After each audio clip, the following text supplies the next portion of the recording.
ಓಡೋಗಿರೋ ಅಂಥದ್ದು ಒಂದು ನೀರಿನ ವ್ಯವಸ್ಥೆನ ಮಾಡೋಕ್ಕಾಗಿಲ್ಲ. ಲಾಸ್ಟ್ ಟೈಮ್ ಮುಂದಾಗಲೂ ಹೇಳಿದ್ದು, ಈ ಟೈಮು ಹೇಳ್ತಾ ಇದ್ದೀವಿ. ಆದರೆ ಆ ಅಟೆಂಡರ್ ಒಬ್ಬರು ಬೇಜವಾಬ್ದಾರಿ ತಂದಿನ ಓದಾಡ್ತಾರೆ.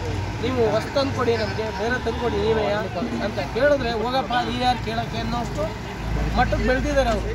ಸಾರ್ವಜನಿಕರ ಒಂದು ಕಂದಾಯ ದುಡ್ಡಲ್ಲಿ ಅವರು ಸಂಬಳ ತಗೊಂತಾರ ಅಂಥವ್ರು ನಮ್ಮನ್ನು ನಾವು ಕ್ವಶನ್ ಮಾಡಿದ್ರೆ ಯಾಕಪ್ಪ ಹಿಂಗೆ ಮಾತಾಡ್ತಾ ಇದೆಯಾ ಅಂದರೆ ಅವರು ಬೇಜವಾಬ್ದಾರಿ ಥರ ಉತ್ತರ ಕೊಡ್ತಾರೆ. ಹೋಗಪ್ಪ ಅಂತ ಕೈ ತೋರಿಸಿ ಮಾತಾಡೋಷ್ಟು ಮುಂದಕ್ಕೆ ಬಂದಿದ್ದಾರೆ. ಇದನ್ನು ನಮಗಿಂತ ಹೆಚ್ಚಾಗಿ ತಹಸೀಲ್ದಾರರು ಪರಿಗಣನೆ ಮಾಡಿ ಆ ವ್ಯಕ್ತಿಗೆ ಏನು ಮಾಡಬೇಕು, ಆಮೇಲೆ ಮುಂದೆ ಬರುವಂಥ ದಿನಗಳಲ್ಲಿ ರೈತರಿಗೆ ಕುಡಿಯೋ ನೀರಿನ ವ್ಯವಸ್ಥೆ ತಾಲೂಕು ಆಫೀಸ್ ಒಳಗೆ ಏನಾಗಬೇಕು ಅದನ್ನು ದಯವಿಟ್ಟು ಮಾಡಿಕೊಡ್ಬೇಕು ಅಂತ ಕೇಳ್ಕೊತೀವಿ. ಆದಷ್ಟು ಬೇಗ ತಾಲೂಕು ಆಫೀಸ್ ಒಳಗಡೆ ಈ ಲಂಚ ಮುಕ್ತ ಅಭಿಯಾನ ನಾವು ಹಮ್ಮಿಕೊಂಡಿದ್ದೀವಿ. ಲಂಚ ಮುಕ್ತ ಆಗಬೇಕು, ಎಲ್ಲೂ ಆ ಶುಲ್ಕಕ್ಕಿಂತ ಹೆಚ್ಚಾಗಿ ದುಡ್ಡನ್ನ ತಗೋಬಾರ್ದು ಅಂತ ನಾವು ಕೇಳ್ಕೊತೀವಿ. ಇದು ತಹಸೀಲ್ದಾರರಿಗೂ ಮನವಿ ಮಾಡಿದ್ದೀವಿ. ಇದು ಮುಂದಿನ ದಿನಗಳಲ್ಲಿ ಇದೇ ಥರ ನಡೆದು ಯಾವುದಾದ್ರೂ ಕಂಪ್ಲೇಂಟ್ ಬಂದರೆ ನಾವು ಖಂಡಿತವಾಗ್ಲೂ ಕ್ರಮ ತಗೋಬೇಕಾಗುತ್ತೆ ಅಂತ ಹೇಳ್ತೀವಿ ಈ ಮುಖಾಂತರ.